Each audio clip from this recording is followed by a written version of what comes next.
Certaines images sont porteuses de mémoire au-delà de ce qu'elles représentent. Ceci est un film réalisé clandestinement par des militants grecs en novembre 1968, sous la dictature, à l'occasion des obsèques de Georges Papandréou.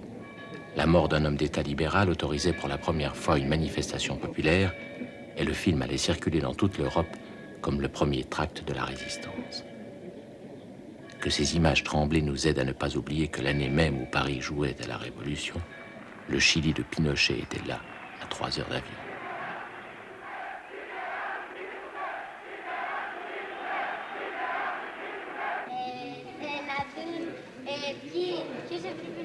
Ποιος έπρεπε να φύγει. Ξέρετε, 10 χρόνια, αλλά πολλές φορές τον ανακαλούσαν και γύριζε πίσω όταν καταλάβαιναν ότι είχα κάνει λάθος. Και ξέρετε, παιδιά, ότι σε πολλές περιπτώσεις έκριναν λάθος και μεγάλους ανθρώπους. Νάτος, πού είναι ο Αριστίδης? Είναι πέρα, παιδιά. Βλέπετε τα όστρακα του Αριστίδη? Ο γιος του Λυσίμαχου. Αριστίδες Λυσιμάχου. Από τη μία δηλαδή, παιδιά, έχουμε μια δημοκρατική διαδικασία, κάτι το οποίο είναι πολύ σημαντικό για τη δημοκρατία, αλλά από την άλλη πολλές φορές πέφτουν ακόμα και οι πολιτείες σε σφάλματα και έφτασαν σε σημείο να καταδικάσουν και να... Έτσι, μπράβο. Αυτό βλέπουμε ότι ήταν από το σώμα. Γύρω-γύρω, Δηλαδή είναι από ένα συγκεκριμένο αγγείο ή από οτιδήποτε. Γιώργο, αποσπασμένα, μεγάλα αγγεία. Είναι μικρότερα. Πολύ ωραία. Και είπαμε ότι πώς τα λένε αυτά τα μικρά κομμάτια, τα κεραμίδια? Όστρακα. Και τη διαδικασία για να διώξουν κάποιον που ήταν ανεπιθύμητος ή επίφοβος για την πόλη, τι λέμε? Οστρακισμό. Μπράβο. Greek democracy, Chris, was not a democracy. That 90% of the people in Athens were slaves, and 10% were supported by these slaves. So that democracy is partly a legend.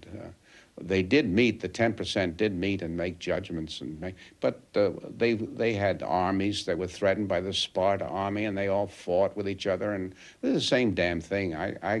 I'm not impressed by the Greek democracy. But America really has a democracy. Now, you may not like it. People don't like it and look down on it, but America really has a democracy. Το πρώτο το οποίο πρέπει να έχουμε υπόψη μας είναι ότι δεν υπάρχει γενετική σχέση ανάμεσα στη σύγχρονη δημοκρατία και την αρχαία δημοκρατία. Από το τέλος αρχαίας δημοκρατίας έως την Αμερικανική Επανάσταση και την Γαλλική Επανάσταση μεσολαβούν 2.100 χρόνια. Δεν υπάρχει λοιπόν γενετική σχέση. Έχουμε όμως ένα αποτέλεσμα το οποίο είναι στην ουσία του ταυτόσιμο. Il y a d'abord le mot lui-même, n'est-ce pas? Démocratie, démos, kratos. Kratos, ça veut dire le pouvoir. Démos, c'est le peuple. Donc, la démocratie, c'est le pouvoir du peuple. Ça veut dire déjà, dans la conception grecque, que c'est bien entendu pas le pouvoir d'une oligarchie. Ça veut dire aussi que le peuple exerce lui-même le pouvoir. C'est-à-dire c'est une démocratie directe. Comment il l'exerce à Athènes, par exemple? Il exerce parce qu'il pose lui-même les lois. Toute loi est votée par l'Assemblée, l'Ecclésia, l'Église, l'Assemblée, chez les chrétiens des fidèles, là, l'Assemblée du peuple. Et ces lois sont votées avec la clause fantastique. Il a semblé bon au démos et à la boulée, c'est-à-dire au peuple et au conseil. On ne dit pas que c'est la vérité absolue. On ne dit pas que c'est Dieu qui a donné les tables de la loi. On dit, en ce moment-ci, les Athéniens ont cru bon de voter cette loi, ce qui veut dire que 5 ans plus tard, ou 10 ans plus tard, ou 20 ans plus tard, on peut les changer.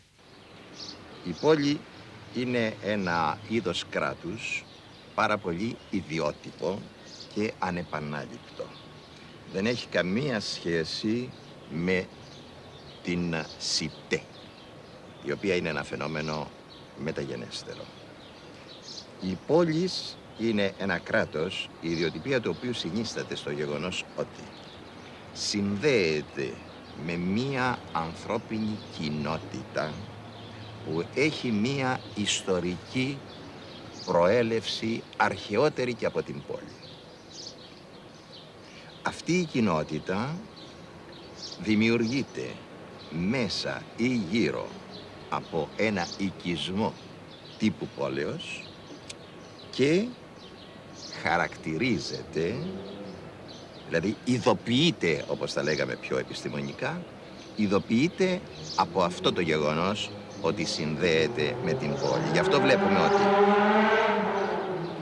η αρχαία πόλη, το κράτος πόλεως, δεν λέγεται παραδείγματος χάριν Αθήνε ή Σπάρτη, αλλά ή Αθηναίοι ή Λακεδαιμόνιοι. Vers 1880, on a trouvé sur un papyrus la constitution des Athéniens, Athénaïon Politeia. Or, tous les philologues ont traduit le titre de ce livre, et dans la collection Budé, ça apparaît encore, la constitution d'Athènes. Pour les Grecs, pour Aristote, pour Thucydide, quand il écrit la guerre du Péloponnèse, quand il parle de l'entité politique que nous appellerions Athènes, n'est-ce pas? Il ne parle jamais d'Athènes. Athènes est une expression géographique. À tel moment, Alcibiade est parti d'Athènes. Mais les Athéniens, cet hiver-là, ont décidé, les Lacédémoniens ont décidé. C'est-à-dire, c'est le peuple lui-même qui est ce que nous appelons État. C'est-à-dire qui est le pouvoir politique. Alors que dans l'imaginaire politique moderne, nous ne sommes jamais sortis, finalement, de la conception qui a été créée par la monarchie absolue. C'est-à-dire qui a là le pouvoir, quelque part, un monstre, hein, le Léviathan, comme a dit Hobbes. Ce monstre, de temps en temps, sort, n'est-ce pas, de sa grotte et demande 10 000 jeunes gens, 40 000 jeunes filles pour les manger, 100 000 personnes pour les tuer, etc., demande l'argent et tout le reste. Nous ne pouvons rien à l'égard de ce monstre. Ce que nous pouvons faire, c'est placer autour de sa grotte des barricades en papier, qui s'appellent les constitutions, qui limitent les prérogatives de l'État. It seems to me quite evident that if we were to ask Aristotle to categorize what is called democracy in the modern world, he would declare that not a single one of them was a democracy. They were all oligarchies. They're all elected. After all, democracy is government by lot, not by election. Election is oligarchic. Chez les Grecs, il n'y a pas l'idée de la représentation. Encore une fois, personne ne dit que tout le monde peut à tout moment décider de toute chose. Ou bien il y a les spécialistes, ou bien il y a les magistrats. Mais il y a des magistrats, n'est-ce pas? Ces magistrats ne sont pas des représentants au sens que le peuple a dit, bon, on leur délègue tout pouvoir pendant une certaine période, comme nous faisons. Οι πόλεις είναι ένα σύνολο πολιτών. Δεν είναι κάτι υπέρ τους πολίτες. Είναι ένα σύνολο πολιτών και αυτός ο οποίος είναι πολίτης κατά τους αρχαίους πολιτεύεται, δηλαδή μετέχει των κοινών και η αφηρημένη έκφραση του πολιτεύεστε είναι η πολιτεία. The city-state, I think, would not. It's not a comfortable form of government. The democracy of Athens. You have perhaps 6,000 people, and you must address them and persuade them each day of your particular point of view. To be a politician was, I think, in the classical world, to have a neurosis or at least a very big head. You had to have the ability to maintain a point of view when your listeners had perhaps forgotten it. And this, I think, is why the demagogue was an important part of the machinery of government. It was extremely difficult unless one had a loud personality, unless one had an enormous ego. It was extremely difficult to maintain the energy to persuade day in, day out, week in, week out, to persuade the people of the same truths. And naturally, many of the demagogues failed to do this and changed their minds on different occasions. And the people were continually rejecting their advice. It's a world without policies, without parties, and without continuity in which the individual must decide each day on his future. Terrifying world. Non seulement ça devait être très violent, mais ça devait aussi être très vulgaire, et puis très, par moments, des couvages. Je suis persuadée. D'ailleurs, c'est leur rendre aussi hommage à ces gens-là que de leur donner leur chair à ces espèces de trucs. C'est comme les statues, ils sont devenus blancs alors qu'ils étaient pleins de couleurs. Mais je crois qu'à l'Agora, ça devait être un peu le cirque aussi, à mon avis. Je ne sais pas, c'était des êtres humains en chair et en os, avec leurs passions, avec leurs velléités, avec leurs intérêts, surtout. Et ça n'a pas beaucoup changé, probablement. Bah, écoutez, c'est une bande de fripouilles, comme il y en a eu tout le temps. Bien entendu, pourquoi voulez-vous qu'ils aient été plus vertueux à ce moment-là, sous la simple raison qu'ils avaient pris la parole et qu'ils en connaissaient les ressources et le côté abusif. One of the continuities that's often seen between Athenian culture and ours is democracy in the political system. But what I see as continuous between the two, or similar between the two, is political bluff. The large amount of hypocrisy, especially in America, that we have to endure from our politicians, who can be counted on never to tell the truth. And the peculiar interest that we have in the personal, private, even sexual lives of our politicians. All of those things can be found in ancient Athens, too. There was an almost McCarthy-like scrutiny procedure called the dokimasia, whereby any candidate elected by vote or by lot to public office for each year was allowed to be challenged by anyone in the audience. Anyone who knew any dirt on this person could bring it forward, and he would be subject to a full-scale trial and scrutiny. And yet, carefully looking at the documents of scrutiny, the trial cases we have, shows that such challenges were only brought by political enemies. They were never brought for an objectively moral reason. It's not that you were dissatisfied with an elected politician because of his morality. Rather, you used anything you could in his private life because you already objected to him on other grounds. Il y avait à Athènes une disposition que moi je trouve absolument extraordinaire, qui s'appelait graphé par anomone, accusation d'illégalité. Le démos ne se considérait pas omniscient. Le démos pouvait voter une loi, n'est-ce pas? Et ensuite, un citoyen pouvait traîner devant les tribunaux la personne qui a proposé cette loi en disant qu'il a proposé une loi qui est illégitime ou contraire à des lois plus fondamentales de la cité ou à l'ensemble de l'esprit de la Constitution des Athéniens, n'est-ce pas? Le démos ne se considérait pas comme omniscient. Il n'y avait pas ce que les modernes ont appelé la division des pouvoirs, mais il y avait le fait que, avec cette procédure, en un sens, le peuple pouvait faire appel de ses propres décisions devant une autre section de lui-même. Et il faut imaginer, vous avez un jour, c'est l'ecclésia, il y a le peuple, il y a un habile orateur qui entraîne les gens dans un moment passionnel à voter quelque chose. Ça devient une loi, c'est vrai. C'est un des risques de la démocratie. Ça n'est pas moindre, d'ailleurs, avec le Congrès ou le Parlement ou n'importe quoi d'autre, ou un président de la République. Bon, voilà. Mais il y a le contrôle. Il y a la possibilité du contrôle. C'est-à-dire que le lendemain ou 10 jours plus tard, un citoyen va devant un tribunal qui est tiré au sort et qui est composé de 1501 citoyens qui lui délibère dans le calme et qui dit, Chris Marker, Castoriadis, a entraîné le peuple à voter une loi qui est illégitime, il faut le condamner, on le condamne, et la loi est annulée de ce fait. À vrai dire, c'était de tout autre nom qui était invoqué en 1988 pour entraîner le peuple. Πόση συνείδηση είχε αυτός ο κόσμος που έρχονταν από τα Μεσόγεια και έπρεπε να αφήσει τις δουλειές του και γιατί έπαιρνε κάποια αποζημίωση, αλλά βαριόταν να πάει και στην εκκλησία του Δήμου. Είναι γνωστό αυτό το ότι τους έσπρωχναν οι σκύθες στην τελευταία στιγμή, τους τελευταίους, με ένα σκοινί βαμμένο με μίλτο, είναι ένα ορυκτό από την ΚΕΑ, και είχαν το μονοπόλιο οι Αθηναίοι, είχαν αγοράσει, δεν μπορούσαν πουθενά άλλου να πουλάνε. Για να ψηλερώσουν. Οι τελευταίοι λοιπόν ήταν και σημαδεμένοι.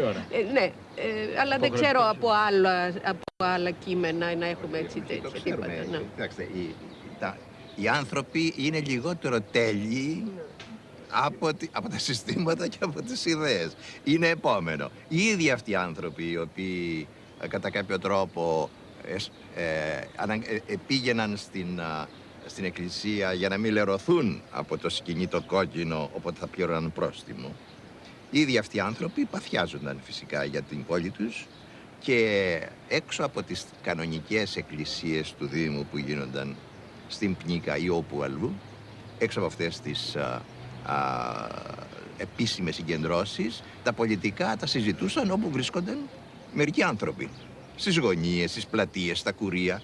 Επομένως, στο θέατρο, επομένως παθιάζονταν για την πόλη με άλλους τρόπους. Μπορεί να ξεθύμεναν καμιά φορά στις ιδιωτικές συζητήσεις και να μην ήθελαν να πάνε. Moi, je ne dis évidemment pas que la police des Athéniens, enfin la cité des Athéniens, leur constitution, institution de la cité, c'est un modèle.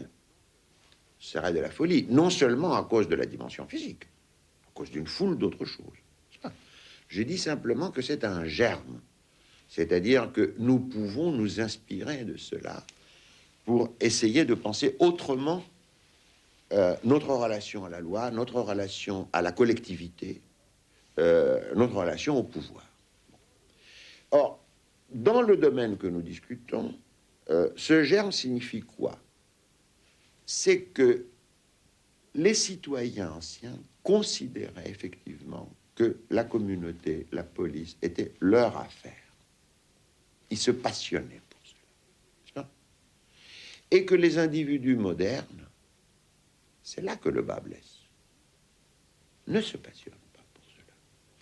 D'où d'ailleurs ce phénomène tout à fait caractéristique du monde moderne. Nous avons des longues périodes de plus ou moins grande apathie politique, pendant laquelle les affaires communes sont gérées par des politiciens professionnels. Et puis nous avons de façon paroxystique, comme des crises, des révolutions.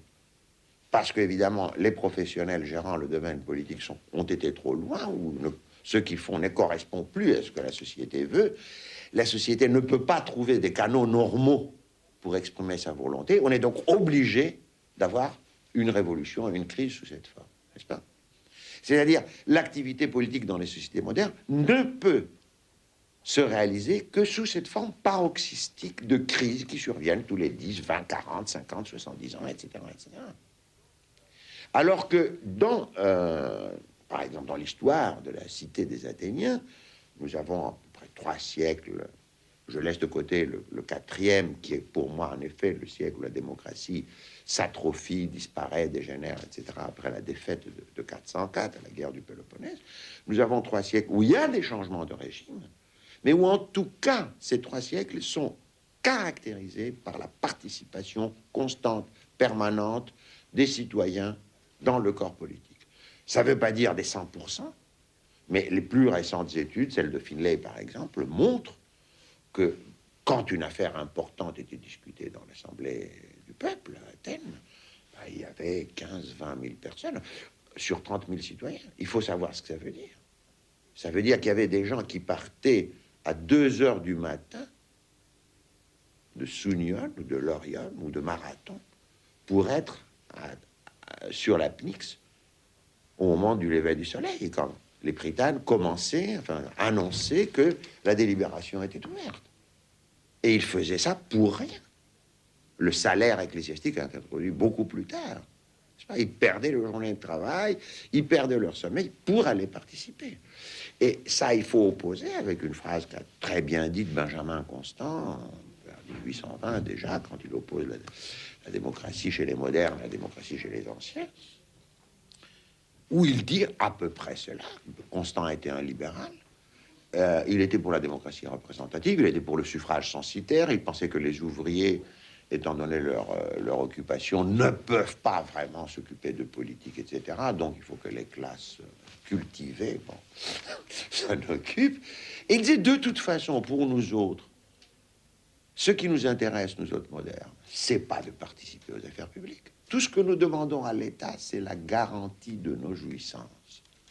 Cette phrase a été écrite pendant les premières années de la Restauration en France, il y a 160 ans. Et elle dépeint tout à fait typiquement l'individu moderne. Il demande à l'État la garantie de ses jouissances. C'est tout. Σημαίνει ότι οι Αθηναίοι θέλανε να προστατεύσουν όσο περισσότερο μπορούσαν τη δημοκρατία τους, το πολίτευμά τους, ναι. Και κάνανε ακριβώς αυτή την παράσταση μετά, όπου η δημοκρατία από την που κάνει με μια μορφή γυναίκας, στεφανώνει τον Δήμο. Τον Δήμο δηλαδή τον λαό. Ο Δήμος δηλαδή ένας άντρας. Ναι, τον Δήμο τον έχουν κάνει με τη μορφή ενός άντρα. Και του δίνει ένα στεφάνι. Τον στεφανώνει, δηλαδή τον τιμά, έτσι.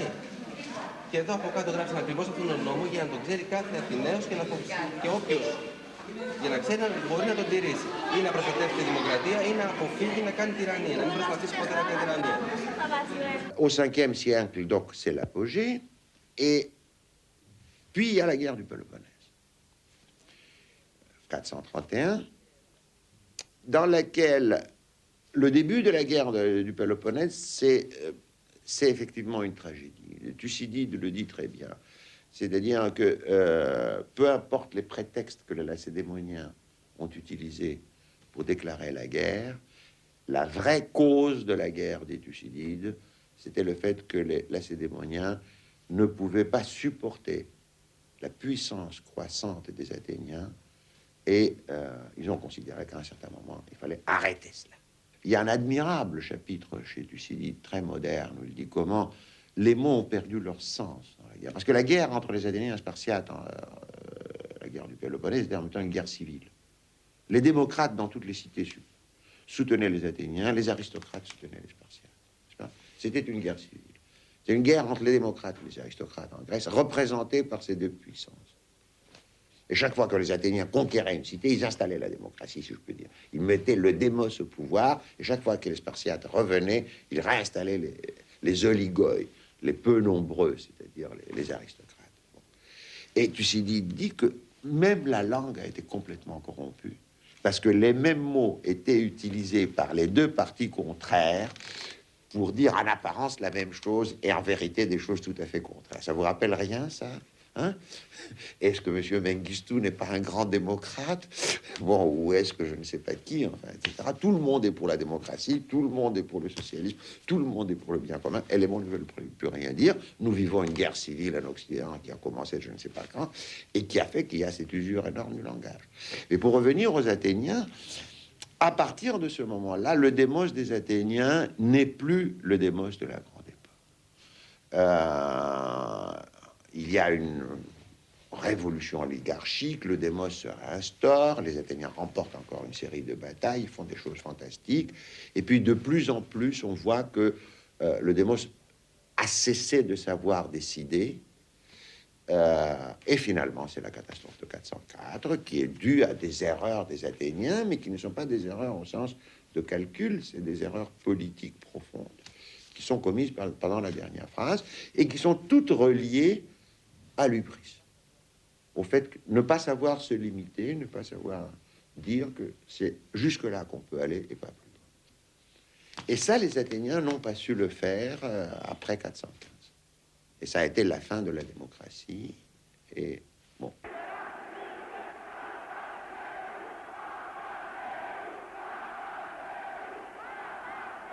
Les manifestants du 3 novembre 68 avaient commencé par scander le nom de Papandréou. Puis on avait entendu « Eleftheria », liberté. Mais le mot qui a finalement explosé de la foule, c'est celui qui parcourt tout cet épisode, démocratia.